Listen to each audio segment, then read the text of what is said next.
daripada bulan April sampai sekarang kita dah pun screen 225,599 orang yang masuk melalui program ini. Dan daripada ini 74,755 adalah warga asing, bukan warga negara, dan selebihnya adalah warga negara Malaysia. Kebanyakan dibuat pada bulan April, Mei, Jun, tetapi sekarang ni dah pun mula meningkat balik lah. So kalau kita expect mungkin lebih kurang nombor yang sama. PSP yang ditawarkan sejak April menyasarkan pekerja termasuk pekerja asing syarikat dalam sektor yang dibenarkan beroperasi ketika tempoh Perintah Kawalan Pergerakan. Ujian saringan COVID-19 disediakan secara percuma kepada pekerja bagi majikan yang berdaftar dengan Perkeso. Mengenai PSP yang diperluaskan ke kawasan terlibat Perintah Kawalan Pergerakan bersyarat, Azlan berkata sejak ia diumumkan Menteri Kanan Keselamatan Datuk Seri Ismail Sabri Yaakob Rabu lalu, hampir 5,000 pencarum dari Kuala Lumpur, Selangor, Sabah, Labuan dan Putrajaya telah membuat saringan. Matlamat kita adalah untuk bantu putuskan rantaian rantaian jangkitan itu. So kalau itu boleh membantu dan kita akan teruskan. So kita pengumuman yang dibuat oleh MKN tu sangat baik sebab dia kata mulai 22 hari bulan semua patut buat dan digalakkan buat dan ada yang mesti buat. But for us kita stick kepada macam mana kita boleh bantu negara. So sebab tu bila kita buat pengumuman tu kita tak ubah. Kita tetap kekal dengan 5 PKPB kawasan. Boleh buat semula semua sektor, pekerja asing atau pekerja tempatan. Jadi kita kekal dengan kita punya approach yang kita dah setuju dulu. Beliau berkata pencarum yang menjalani saringan di bawah PSP sebelum ini boleh menjalani saringan semula. Dalam pada itu, beliau turut menggalakkan agar majikan di negeri PKPB membuat permohonan untuk pekerja melakukan saringan COVID-19.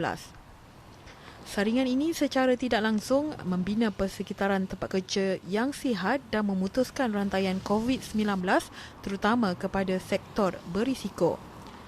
Menteri Sumber Manusia Datuk Seri M. Saravanan sebelum ini berkata, majikan boleh menjalankan saringan COVID-19 untuk pekerja secara percuma melalui panel perkhidmatan yang dilantik oleh Perkeso.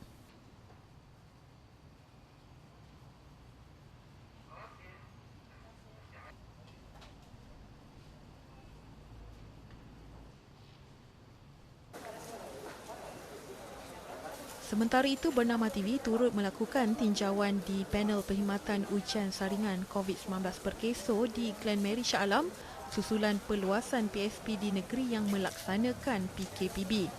Mereka hadir membuat saringan seperti yang diminta pihak majikan selain tergolong di kalangan pekerja dalam industri berisiko.